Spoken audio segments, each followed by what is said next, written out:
السلام عليكم ورحمة الله وبركاته. صبحكم الله بالخير. أولا أرجو المعذرة أنه ما تسنى لي أني أكون معكم من البداية. حقيقة كنت مسافر، I kind of feel not jet lagged but knowledge lagged لأنه you guys have been learning over the last few days and I have the lag in terms of what you've been talking about and what is yet to be covered. The organizers have kindly invited me just to join you. That's the most important thing for me, and learn from you, but also to say a few words at the beginning. I'm sure what I would say today is just, if you like, the soft opening for what will be covered in the rest of the day. So to start you off, maybe I would start with a story. Is English the medium, right? I see some non-Arabic speaking. Okay, yeah. So I'll start you with a story. American Airlines had their own terminal at Philadelphia Airport. And they had lots of complaints from their passengers.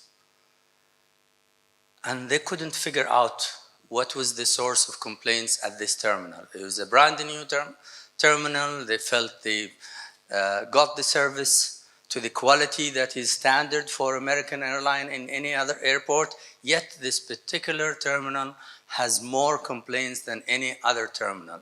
So what do you do when you're in a case like that? You bring the consultants. The consultants came over. They told them you need to change your boarding process. You need to train your staff at the gate, and it all will be well. So train they did. They changed the process, and the complaints were still there. They even changed the supervisor, because if nothing goes right, you kill the boss, as they say. So they changed the supervisor of the gate, of the terminal, for all those gates, and yet the complaints did not go.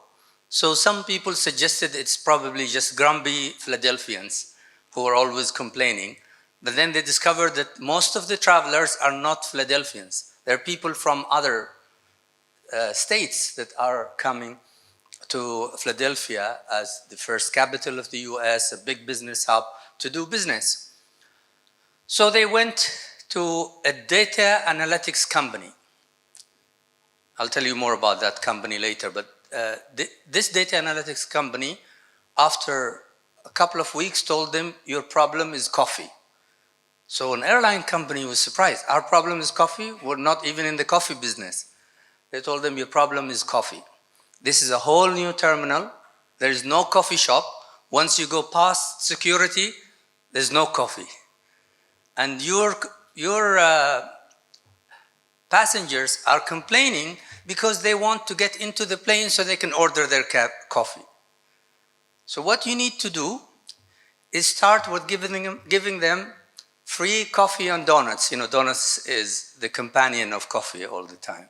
So give them free coffee and donuts, and if it works, you have to convince Starbucks to open in this terminal.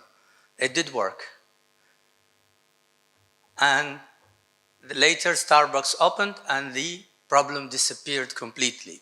Instead of people complaining in the line of boarding at the gates, they were lining up for their coffee and running to apologize to the airline people as to why. Now, that is the power of data analytics. What this company did, they looked at the structured data that comes from the systems. They built some unstructured data through surveys, interviews, and focused discussion groups. And they also looked at the open sources of data, like the internet and the social media. What are people saying about their experience in this terminal?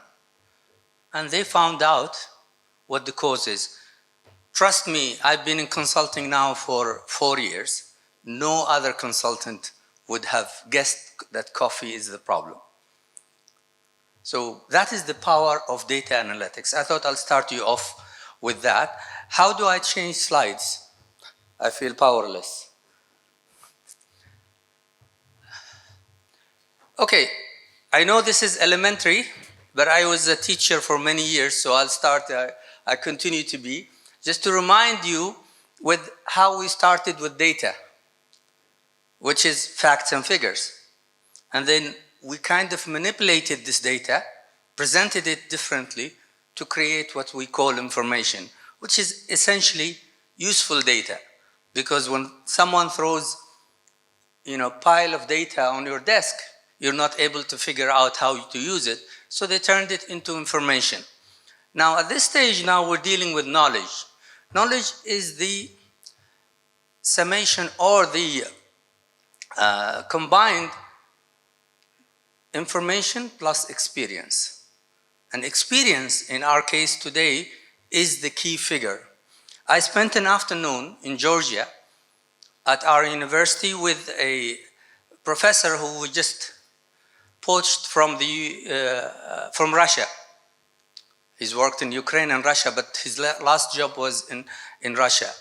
A whole afternoon of stories on how combining information, which is structured data, unstructured data, with the experience of the operation and maintenance engineers for large plants have saved a lot of money, and according to him, could have also saved lives by putting it onto systems and then allowing the systems to run the show, and have reduced the number of people who are exposed to danger.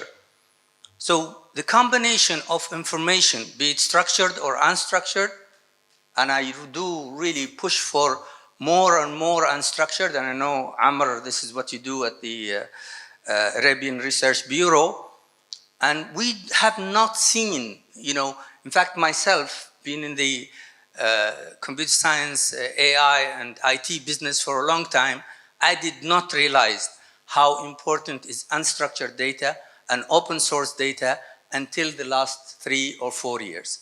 Until I met the people with the story on the airport, the airline. The company is called Qualtrics. Some of you may have attended our event. We brought them here in 2018, May 2018. I was invited with a friend of mine, Abdul Majid al-Balushi. I don't know how many of you know him. I think you know Abdul Majid, yeah, a few of you. We were invited to go and attend their IPO in Utah. The company is called Qualtrics. I recommend you look at their story. The company's been working for 18 years. Suddenly it became on the radar. What they do is data analytics. The company was destined to go for an IPO for $2.5 billion. By the time Abdul Majid and I landed in Dallas, we were told the company is no more. We have not completed the second leg to arrive to Utah, that is not anymore going for an IPO. It has been bought as a takeover, a hostile takeover by SAP, no other than SAP. Because SAP had all this structured data and wanted to basically add to it unstructured data and be the knowledge company. And this was only 4 years ago. Now, SAP bought it, as someone explained to me, for one reason, which is not to give anyone else the opportunity to buy them. Just like the story with Facebook and WhatsApp. They bought WhatsApp not because it was making money, because it wasn't, because they didn't want anyone else to take it. So these people bought it, couldn't do much with it for the last 4 years, and they went IPO again. I think it was 25 billion. So you're talking from 2.5 to 8 billion to 25 billion. It's a huge jump. This is just to emphasize the importance of the combination of information and experience. There, of course, Qualtrics is Qualtrics XM, Experience Management. Okay, we're frozen here. Okay, now, the structured data that we know, that we've been teaching or basically gathering, building throughout our systems, have now gotten a lot easier because people are volunteering data. to us through all the wearables. And the business in the wearables have grown by 18% during the pandemic. Between 20 to 21 grew by 18%. And it's going to grow even bigger. They're just not keeping up with the kind of data that's required. And any new use case or any new benefit that you feel is coming from the wearables is more data for the people who collect the information in the ecosystem. So that's another way where the personalized data is being collected and can be used to further science and provide better services. I'm struggling with this. So why now? Because suddenly the technology ecosystem has all sort of matured. Scientists have been talking about this for many, many years. I remember that our professors have been talking about it since the 90s. But why now? Because now we have really gone in a leap in terms of the development of all network technologies, sensor technology, and also near-field communication. Because these wearables can then talk to other systems. Imagine when we all walked in today, the guy stopped us to show them the vaccine certificate. Imagine if he can just read it off my watch and I could just walk through the light the same way they run. All of this is coming because of IoT, cloud computing, and the sensors development. I remember 3 years ago I was in India giving a lecture at something called FICCI, Federal Chamber of Commerce for India. And I told him, if I was to start a company now, I will start a company called Sensors Are Us, a big sensors company, like Toys R Us. Sensors Are Us, because that's the future. And I think sensors are gonna add more data that needs to be analyzed, and hence the topic of our today's in that direction. Maybe you can, when you see me struggling, you can just sense me. Okay, you sensed me backwards. I want to go forward, please. Can you? Yeah, okay. See, with more data, this gentleman will be able to sense my desires better. Next, please. Next. And the following one, please. Yeah. Okay, so with this, the disruption to jobs is all old story. They're just all these repetitive jobs will go, but also intrusive jobs. It is quite intruding when someone stops you. I would feel better if a device found out whether I am vaccinated or not. I'd feel better if only a device knew my temperature. But now he gets to know my temperature. Who is he? He gets to know my temperature. He gets to see my wallet as I open to show my card. He gets to touch my phone to read. That's very intrusive. So next, first was support businesses, repeat jobs that humans don't want to do. Human wants to do more interesting things. Second is intrusive jobs, things that we don't want. We are comfortable giving our data, most personalized data, to machines, but not to other people, right? So that's, I think, going to drive also the wealth of functions. Okay, so we're in the right slide. Brain functions. This is something we studied in the 90s when I was doing AI. The brain has three main functions. We all think it's just that one function of thinking, which thankfully is not the case. Otherwise, we would have been replaced long time ago by AI. It's also feeling as the second function, and desiring or wanting, as some latest research is calling it, function. So you have three functions: thinking, feeling, and wanting. Now, we don't know enough about the feeling, right? At least they feel our temperature now. But in the future, there'll be much more information on the feeling. And it gets even more dangerous when they also get to know about our desires. You know, I use this in in an airline company, they asked me to give a customer experience lecture on their, for their managers. And we had fun discussing what kind of desires go through the heads of their passengers. That are not, those are unspoken desires. Why don't they speak about them or complain? Because they feel they have not paid for them. They're not part of the contract. The contract is managed by the thinking part of the brain. The feeling part is when you're in the cabin and you feel it's too hot, but you start thinking, is it my right to ask them to reduce the temperature? Or the cabin is too smelly. You start thinking, should I tell them, or is it embarrassing for me to tell them that your kitchen is smelly, the cabin is smelly? I feel uncomfortable, so it's part of the feeling, but that data doesn't get to them. Imagine if your watch is telling them you are feeling hot, you don't like the smell, right? That's data they can use to improve your customer experience. Imagine if it can tell them by their desires. I told them when I fly Swiss Air, my desires go, I wish they had younger hostesses.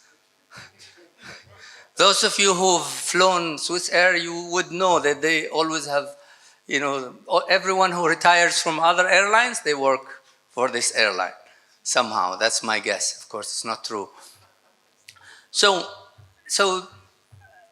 the thinking part is going to go. It's the wanting and the desiring that's going to create much more data, and is going to be much more interesting to process in terms of a user experience.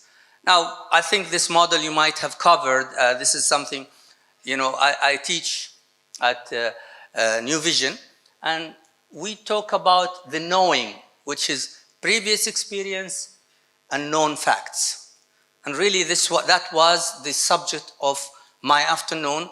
As the dean, I have to interview this professor. Actually, the president, I think, already hired him. But to make me feel good, he asked me to interview him. And the interview turned into a storytelling from his side to my side. So we are kind of working on the big black box there, because we think this is done for us by other scientists. The sensing is being done. The thinking is being done by AI. The acting is where the mechanical part, the robots and the parts and what you guys do is all in the acting. In the past, we get the results from analysis, and then we have to do the action. Now we don't even have to do the action. Robots can do that for us. Next, please. So what are the jobs? I think this is just a title. You can go ahead, pass this one. I just wanted to show the Omani picture.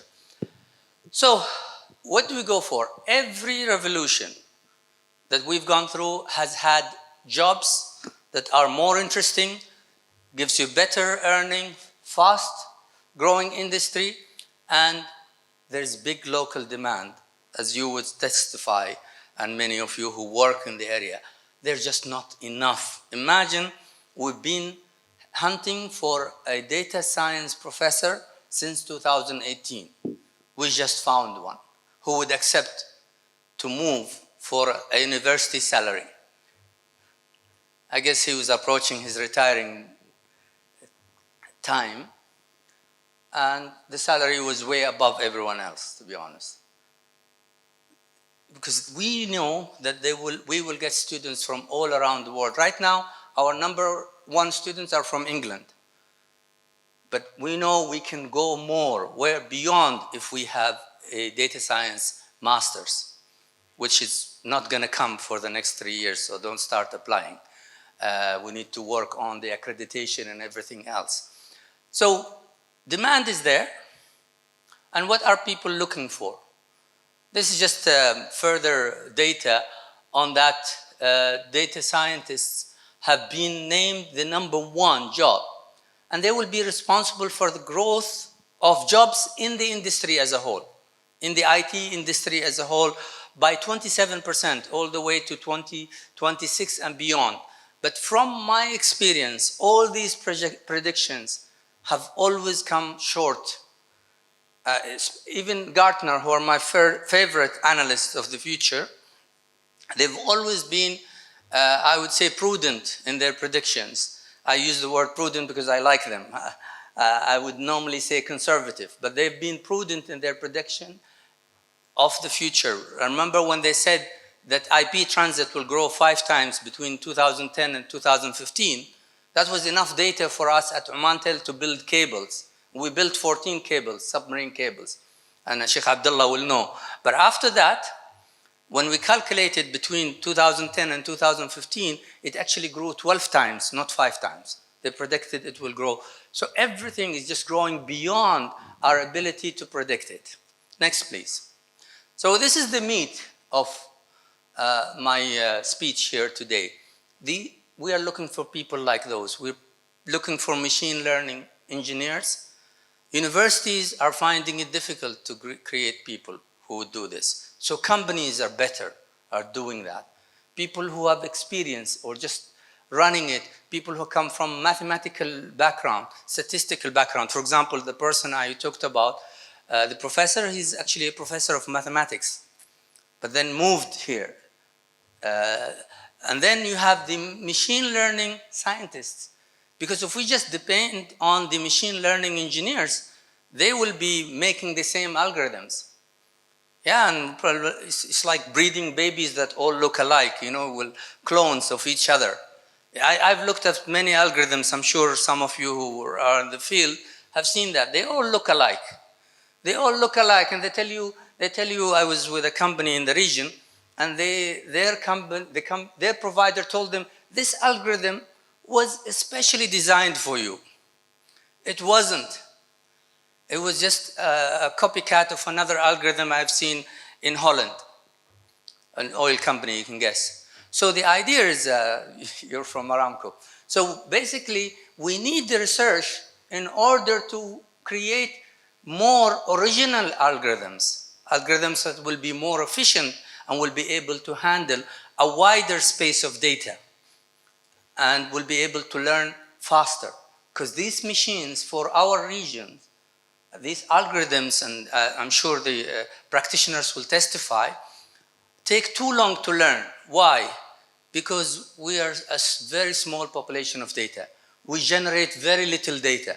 So they take too long to learn. Researchers can bring us algorithms that will learn faster and will give us faster results. Application architects, these are the people these are our new spies. These are the people who are going to create for us applications that are going to snoop data and bring us more data that we can handle using our data analytics. And the story goes on. Then we have enterprise architects.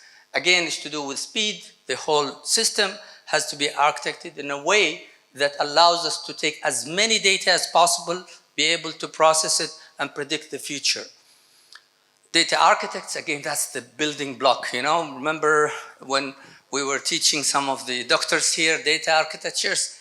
These are a whole new set of data architectures on the prediction of use cases. You start with the data as your building block. Next, please. I don't want to bore you with the titles one by one, but these are the simpler ones. The first page are the more complex ones. So a lot of these you can actually earn by working. But people are looking for certifications now because there have been so many claims of knowledge and experience that was not quantifiable and only put to the test when the systems are running. So next, please. When you go to the skill level, that's what you need. It's not the title that matters. What matters is what skill do you want. You want critical thinking. We've been talking about this for a long time. And the ability to predict the future. You want storytelling. Storytelling, that's what I enjoyed with the professor. You create experiences all about stories, right?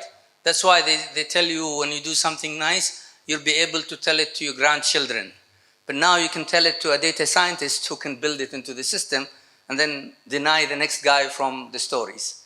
So, all these skills that are in this list, I won't bore you by going through them all in the interest of time, are what is needed. It's not the certification and the titles. So if you have one of those skills, you better try and focus it and change your profile into data science profile, and you will be headhunted, trust me. Thank you all very much. I think I wanted to leave you with this picture, which I like. Without big data analytics, companies are like blind and deaf, wandering onto the web, like a deer wandering onto the highway. You can feel how completely lost a deer is on the highway, and the risk of losing everything, including its life. So thank you for listening to me, and I'm sorry for my knowledge lag, having been away for the first 2 days. And I want to thank Amer and the organizers for inviting me to meet all of you and learn from all of you. Thank you.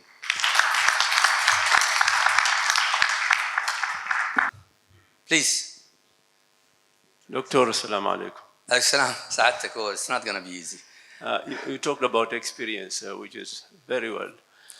So why in Oman we see a lot of experience sitting at home, especially in the university? They retired quite a very good brains, and they're sitting at home. Why is that? You see, that's a very important question, and it's a serious question for Oman. I agree 100%. PDO started 4 or 5 years ago a knowledge retention project. Anyone from PDO here? Yeah, you remember that? Knowledge retention project is something that is needed at a national level. And it's needed even more after we retired all the people who were 30 years of service and above. And it's more severe in a country like Oman because our decision protocol is kind of black box. The paper goes inside the manager's office, it comes out with the decision. So we don't know what was the analytical process, if any, that went through his head to make that important decisions. And a lot of important decisions and a lot of experience was accumulated over the last 50 years. No one can deny that, especially people who lived through it, like me, Sheikh Abdullah. We've seen how we couldn't have moved from Oman in the 70s to Oman now without so many good decisions that came from experience and accumulated experience, decision after decision. Now the fear is, Sheikh Abdullah, is that a lot of that experience is lost, so we're making new mistakes. That's what happens when you don't capture the knowledge and retain the knowledge. You're going to have to make new mistakes until you make up for the gap. It will take much longer to be able to achieve the same maturity because of the two issues: letting go of experience without knowledge retention, and also the fact that in the first place, our model of decision making was a black box model where the decision protocol is not clear. How do I make a decision? In fact, RBL, the result-based leadership group, dictates that a good leader should have a visible decision protocol so that when he leaves, the people who take over will be able to follow the same kind of decision protocol and hopefully arrive at the same decision, if not better. So that's a worry in any nation or a company or an institution that lets go of experience in favor of energy, where that energy has to learn again. So AI and data analytics can actually help capture that experience and put it into learning machines that will build on that experience. I hope I answered you, Sheikh Abdullah. Thank you. Any other question? Can I ask a question, دكتور؟ هلا دكتور. بس لازم أوقف أنا أنت أستاذ يعني. إيه تفضل جزاك الله خير. طبعا I'll touch the technical part on your presentation when you say that we need the new algorithms to be built up in order to catch up with the new problems. In fact, that in machine learning nowadays we have something called ensemble classification or ensemble clustering, in which we combine different existing algorithms because we believe that the strength of one algorithm might compensate the weakness of another. So the idea of proposing a novel algorithm it's not like an easy journey, because we need to take that algorithm and test it in something called benchmark data sets. And then again, for that algorithm to be used, it has to or generate higher accuracy than the existing algorithms. So depends on your problem, depends on your data, what you have. We can decide whether you really need a new algorithm or not. It's not a matter of just coming up with a new, we don't need to reinvent the wheel. Many algorithms are there in the industry nowadays. So either you go for the ensemble classification or for ensemble clustering and then verify whether this is generating better results or not. That's not the question, it's just, like a comment on this. Now I have another request. And I want these guys also to volunteer for this request. We were really glad to be your students in the past, and I believe that now is the time for you He's trying to show my age. Not your age. I taught Dr. Sultan and Dr. Jamil with pride. Jazakumullah khair. Yeah. I believe this generation deserve to have lecture from you at Sultan Qaboos University. So I request you humbly to come back and give some courses at SQU. جزاك الله خير. دكتور والله أنت أحرجتنا. See, the beauty of teaching is to then see people that you taught are leading your field. And I don't know, I think Europe pays a little more for teaching than what you do. And then I am a freelancer, so I teach in more than one place. One of them could certainly be Sultan Qaboos University. And I think as I get sick of travel, I'll definitely come back. But if you remember, Doctor, at the time that I left, we were not into this yet. So for me, coming back from an AI hub in Sussex to teach fundamental computer science, which was very important for you, for me, and for the university, was for me a setback, because research is working with a team. And I have now worked hard over the last 4 years to catch up with my colleagues. So I'm ready to come back, inshallah. If, promise, inshallah. I didn't say when though. Okay, so on your first comment, I agree 100%. And that makes me even more proud that you realize the opportunity in combining what is called best in suite. So, even in mobile technology and other technology, we have moved from best in breed into best in suite. So we don't wait until the best algorithm comes. We use whatever combination of algorithms in order. Mobile technology was always based on that. And the standards, ETSI, especially the ETSI standard, the European standard, Sheikh Abdullah is very much aware of that, helped people to combine the best in breed kind of mentality, best in suite, sorry. Otherwise, we will always wait for the next best in breed, right? And I agree with that, but you know what? Best in breed, the next breed is always cheaper, more efficient, and for our part of the world is more important. As you know, Dr. Jamil, it all depends on the secret word you use, your data set, right? And the integrity of your data set, how renewed it is, how dynamic it is. And in our part of the world, data is limited, the data set itself is limited, but then the frequency of update is also limited. Therefore, the learning opportunity for our algorithms is slower than countries with faster, wider and faster data sets. And therefore, I go for influencing it through research. I remember when I was in the States, we were researching independent verification and validation of software.